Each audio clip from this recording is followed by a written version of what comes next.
Chapter 23, September 28th, 1793. There is great distress in the city for want of cash. Friendship is nearly entirely banished from our city. Dr. Benjamin Rush, letter, 1793. Small children can give off powerful smells, particularly small children who don't know how to wake at night and use the chamber pot. When I woke on the quilt next to Nell, I smelled her, then realized she was soaking wet. I was merely damp. Eliza shook her head and chuckled. Babies are the same no matter what the color. You might as well wash the twins' bedding. They have a similar problem. There wasn't room in the small apartment to wash, so I scrubbed the quilt and blankets in the courtyard behind the cooperage. Robert, William, and Nell sat on a log and watched me, solemn as three old preachers. By the time the blankets were drying and I had washed the three smelly children, Eliza had gone out to care for the sick, and Mother Smith had taken control. Mother Smith tapped her way around the room with her cane, circling me like a hawk. She made me rewash the breakfast dishes with near boiling water and complained that I left too much dirt behind when I swept. She snorted when she saw my stitching. She cackled out loud when I tried to comb the knots out of Nell's hair. Too bad my mother never met Mother Smith, I thought as I beat a rug for the third time in the courtyard. They would have gotten along famously, complaining about me and out-scrubbing each other. She did know how to tell a story, I had to give her that. She sat in Eliza's rocker with the children at her feet and told a tale of magic buckets and flying ships. The children were enchanted. I applied all my force to clean the burned bits from the bottom of the stew pot. Mother Smith hadn't said a word when the stew burned because I forgot to stir it. She didn't have to say a word. The way she lifted her chin as she turned away said everything. I was a complete failure. When the story was over, the boys trundled off to bed without protest. Nell climbed in my lap and fell asleep sucking her thumb. I worked the knots out of her hair slowly and gently. My stomach rumbled underneath her. I had skipped supper. I figured my portion had been the one which stuck to the bottom of the pot. Mother Smith pulled on her shawl and prepared to leave. Do you think Eliza's all right? I asked. Shouldn't she have come home before dark? The pain doesn't go away at sundown, Mother Smith said. Eliza will stay where she's needed. Nell stirred and I patted her back. Don't love her, warned Mother Smith. Pardon me? I said, don't you fall in love with that baby girl. She's not yours. You can't keep her. If you had any sense, you'd take her right down to the orphan house tomorrow and hand her over. Don't look back. That would be cruel, I said. She needs some time to get over the shock of, I mouthed the words, her mother. Then I'll take her. Mother Smith shook her head. You're not doing her any favors. Fact is, you're making it harder on her. She stays with you, you feed her, wash her, sing to her, mother her, then give her away. How's that going to make her feel? You're the cruel one. Her words dogged me through the night. At first I tried to ignore them. What did Mother Smith know about Nell or me? We were strangers to her. Nell needed someone to hold her. No one at the orphan house would do that. They'd sit her in the corner and scold her. But Mother Smith was right. I was being selfish, holding Nell close, showing her how to play catch with the twins. I needed her more than she needed me. How long would Eliza keep me? A day, maybe? A week, if I were lucky? She had her own family to worry about. I needed to do right by Nell and go back to my own home. I had my feet under me now. I knew how to walk. One good thing about not being able to sleep was that I remembered to wake Nell and have her to do her business in the chamber pot. I was just tucking her in long after midnight when Eliza came home. She was too weary to speak. I rose early and kept the children quiet by serving them breakfast outside. I didn't care if anyone thought it improper. Philadelphia was long past worrying about where children ate their bread, and Eliza needed to sleep. She joined us outside with a cup of tea when she finally woke. I don't know when I last slept so much, she said. Thank you for taking care of the children. She bent over to give Robert and William a kiss. You seem to have the day well in hand, Miss Mattie. She stopped. Nell was tugging at Eliza's dress. What do you want, honeybee? Nell pointed to her forehead. She wants you to kiss her like you did the boys, I said. Eliza's laughter sounded clean and strong. She swooped Nell off the ground and gave her a big hug and kiss on the cheek before setting her on the ground to play with the boys. The three of them were chasing a raggy-tailed rooster around the courtyard. I scuffed a pebble across the street. That rooster should be in a pen, I said. He might hurt the children. Nonsense, said Eliza. He won't hurt anything. Why's your face so long? I scuffed another pebble. I need to take Nell to the orphan house. The more I put it off, the harder it will be. Eliza sat on the stoop. Mother Smith has been talking to you. I nodded. She's right. I know she's right. But it's so hard to think about next week or next month. Look at her. She's happy today. I'm happy today. I don't think we're a burden, are we? Eliza shook her head. But, I can't just think about today. I have to think ahead. Even if Mother is alive, she won't want another girl child to raise up. She's only just finished with me, and heaven knows that was hard enough. And what if Mother isn't alive? I raised my hand as Eliza started to speak. You know it's possible. I've tried to avoid thinking about it, but I can't. In any event, Nell needs to go. I don't want to, but it would be better for her. The rooster hopped into the air, flapping his wings and sending feathers everywhere. The children shrieked and ran in circles. Eliza stood up. If you've made up your mind, then we should leave right now. No telling what the future will bring. I'll get my hat. The boys can stay here with Joseph. I felt like a turncoat, a traitor. Nell walked between us for a few blocks, then asked me to carry her. She wasn't over losing her mother. That would take a long time, but she seemed content enough to be with me. I knew Eliza's eyes were on me, but she kept her thoughts to herself. I tried to force my thoughts away from the heartbreak. It was impossible. We walked past blocks of empty houses along streets that felt abandoned. I'm not abandoning Nell, I told myself sternly. I'm doing the right thing no matter how much it hurts. The orphan house appeared much too soon. It looked forbidding, though I knew that was nonsense. It was just a house, a building for unfortunate children. You're doing the right thing, I told myself. It's best for Nell. It's best for Nell. The woman who answered the door held one screaming infant in her arms and had two crying toddlers grabbing at her skirts. I had to shout to make myself heard above the noise. She bounced up and down, trying to quiet the child in her arms while patting the heads of the others. She looked like a carved whirligig toy with 6 flying arms and a hopping head. I brought this girl, I began. My throat closed and tears welled up in my eyes. Don't be such a ninny, I scolded myself. Not another one. The woman's eyes widened. Shush, shush, I can't pick you all up at the same time, she said to the crying children, who all needed to blow their noses. She looked at me with desperate eyes. I'm sorry, that was rude. She shifted the baby to her other shoulder.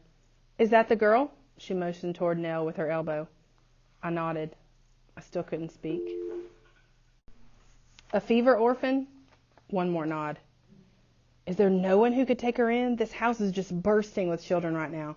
Mrs. Bowles, she's in charge here. She's meeting with the mayor's committee right now explaining how we need more space and more money to feed the little ones. One of the children at her feet pushed the other, who exploded into howls. The woman raised her voice to be heard.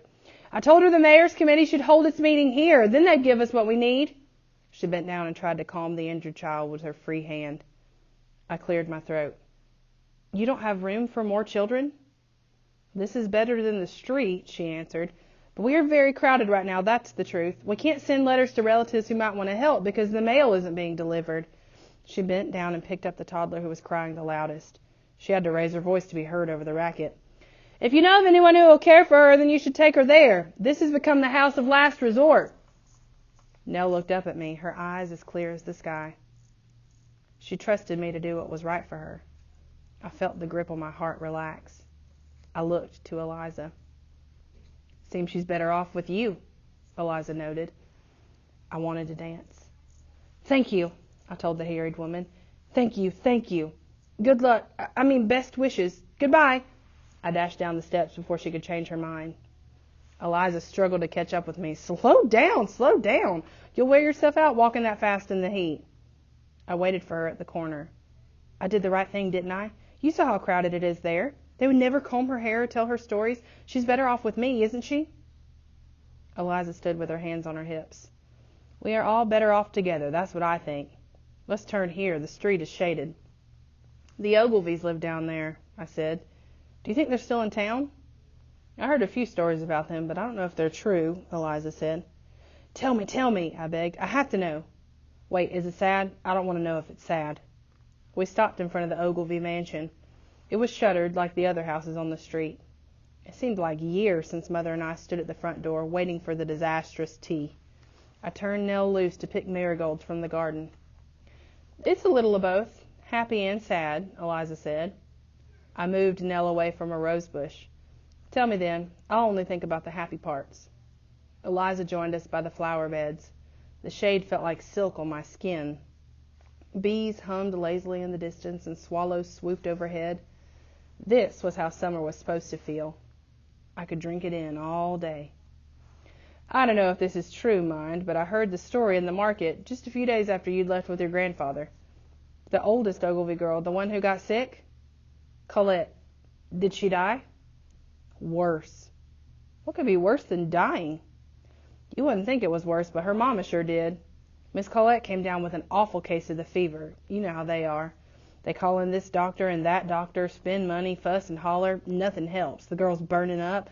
The whole family gathers at her bedside thinking she's going to Jesus. When she sits straight in bed and starts screaming for Louie! Louie! Turns out this Louie is her husband. But wasn't she engaged to Rother Garthing? And listen, this Louie was her French tutor. They had eloped just before she got sick. So everyone starts to scream and carry on. The younger daughter has a temper tantrum just because it turns out she was sweet on this Frenchie too. The mother faints and their little dog bites the doctor. One is not supposed to laugh at other people's misfortunes, but I could picture the scene in my mind so perfectly it caused me to laugh until my sides hurt. Oh, gracious, I shouldn't. Please tell me no one died. Eliza laughed. No, they're all alive and making each other miserable. Too spiteful to die, if you ask me. They moved into some relative's house in Delaware. Poor things. The relatives, I mean. And Louis, the son-in-law, is with them. I heard Miss Colette sat herself in the middle of the street and refused to budge until her mother agreed that he could come with them. Now, stir your bones. That's enough storytelling and idling for one day. She peered down the street. Let's go home. We decided to stay on the cool street as long as we could. Nell skipped between us, seemingly free of worries and concerns. I was going through all the families I knew, trying to think of someone who might want to take in an adorable imp. Trouble was, I had no way of knowing which families still had parents. Nell stooped to pick up a daisy on the sidewalk. She held it up to me with a smile, and I tucked it into her hair. We took another step, and she found another daisy laying on the ground, not growing there. As I stood, puzzling, 3 daisies floated through the air. Nell put her hands up to catch them and spun around laughing. Eliza, we've had strange weather this summer, but I've never known daisies to fall from the sky. We looked up. The houses around us had their shutters closed. Wait. Look there! I pointed to a second-story window. The shutters were open a crack, and an unseen hand was pushing out daisies one by one. Well, I never, began Eliza. Do you think they need help? I asked. They have the strangest way of showing it, answered Eliza. She went up to the front door and knocked. No one came to the door, though we could both hear people moving within and talking. I guess they don't want company. Might as well be on our way. Wait! I looked up and down the street to get my bearings. This is the painter's house, Mr. Peel. You know, the one who gave all those strange names to his poor children?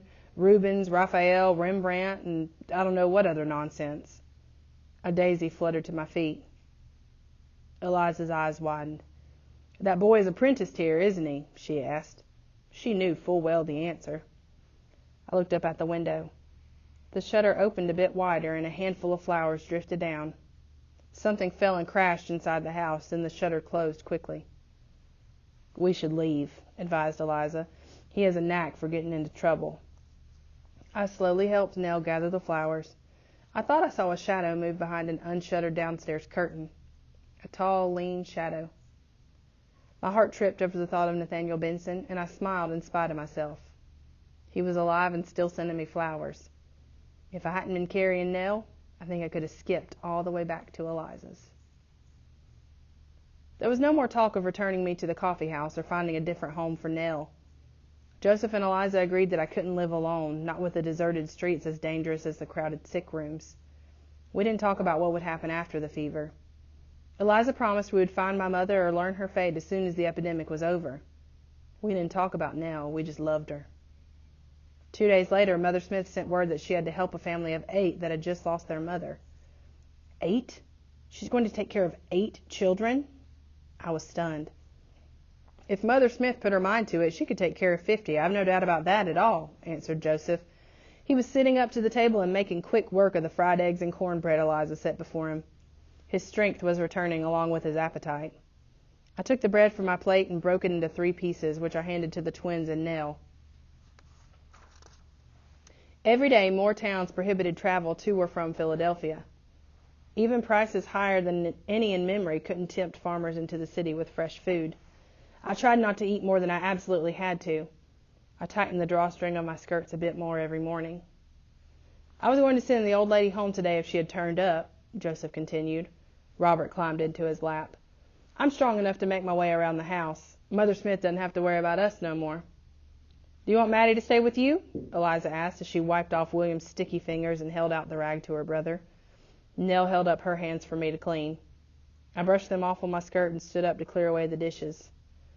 There's little enough business right now, Joseph said as he took the rag to wipe jam off Robert's face. I think I can control this terrible trio for a bit. Folks out there need all the help they can get, even if it does come from a skinny white girl. I swallowed hard. Was I really that useless? Joseph laughed at the expression on my face. I'm teasing. You worry too much, Maddie. You're a great help. It was nice to hear him say that. Robert squirmed away from the rag, but his father caught him and cleaned off most of the mess before he set his son on the floor. Robert raced William into the bedchamber. Nell toddled behind them. Eliza dusted the crumbs from the table into her hand. If you don't need her here, then yes, she can be of great help. We need every strong back we can get. She can come with me.